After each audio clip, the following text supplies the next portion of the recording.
What in the hell is going on, guys? What we're going to be doing today is fixing these tips.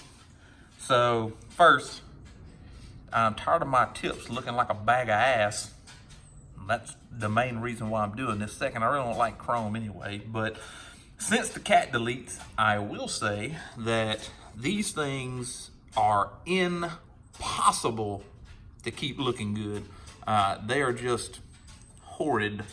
I've got to actually take metal polish and polish them to get this soot and I don't know what the hell all this is off of it.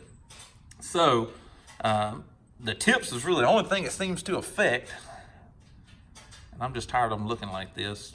So what I'm going to do is I'm going to paint these bad boys with some ceramic caliper paint. And the reason I chose caliper paint is good up to, I think, 500 degrees or so. But the tips back here, I don't think are going to get to 500 degrees anyway. You know, a couple hundred degrees at the most. That's what we're going to be doing today. And let's go ahead and get these bad boys off. 13mm bolt right here by this tip. That's how you get it off. I did have to adjust these tips, so I know you got to kind of break them loose first, and then they'll rotate on this ball socket right back here. They just kind of pop right out. What I wound up doing was taking my towel here, putting over the top, and pushing down and popping it loose. On this one, on the passenger side, I actually had to stick this in the tip and push down, and I didn't have to push down with much force, and it just kind of broke the seal loose here. And this is the one that I had to adjust not long after I bought the car to center it up. So it was pretty easy. I just used my towel and pushed down, it popped it loose, and then they just pulled right out, these little rinky-dink bastards. So now we're gonna paint them. I'm gonna wash these in the sink with a Scotch-Brite pad and some Dawn dish soap because the wife's not home.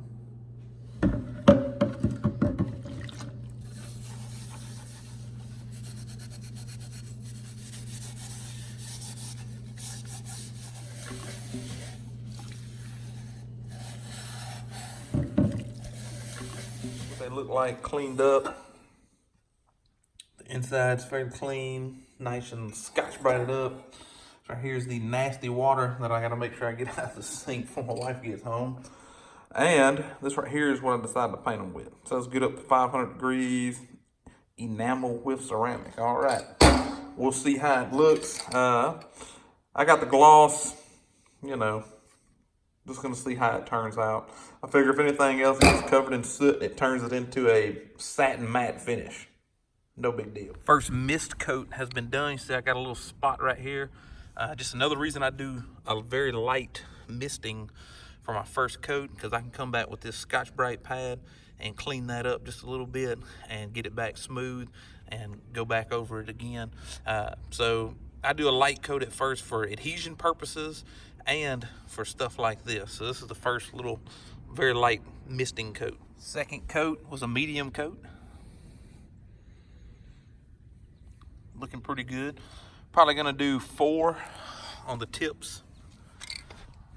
And then to make sure that I cure the paint, I always like curing the paint, especially with ceramic paint, stuff like that. I'm just gonna stick these bad boys in my oven. I'm gonna preheat the oven to 200 degrees, then turn it off and stick these in here, or in there, and then kind of let it cool down for about an hour or so in the oven. And that way they'll get up to about 200 degrees and then cool down. They'll be nice and cured, and then I'll be able to stick them back on the car. Here they are in the oven. Like I said, leave them in here about 45 minutes to an hour. Had the oven on 200, now it's off, and just leave them in there, let them kind of soak in the heat and kind of cure up just a little bit before I put them back on the car. So here they are, guys and gals. They turned out pretty damn well. So now just to put them back on the car. Well, there it is on the car, and I think it looks wonderful. I got the tips tightened back up with that 13mm bolt. Got everything lined back up the way that it should be. Pretty straight, looking good. Now, they're already black, so I don't have to worry about when they get soot on them. So thanks for watching the video. I hope you guys enjoyed it. I got more things coming. I just sent off my factory throttle body to get a real port job done and open it up to 88 millimeters. And I should be getting that back, and I'm gonna do a video on that. It's from thefastman.com. I believe that was the website. And it's his 88 millimeter mod. He actually bores out the entire throttle body and puts a new flap in it and all that other good stuff. And I'm gonna get Jay Green to modify my tune once I get it in, so there'll be a video on that. Plus, I plan on getting on a dyno here pretty soon and seeing what this puppy will put down. So go ahead and like and subscribe to the channel if you want to see more content. Appreciate everybody.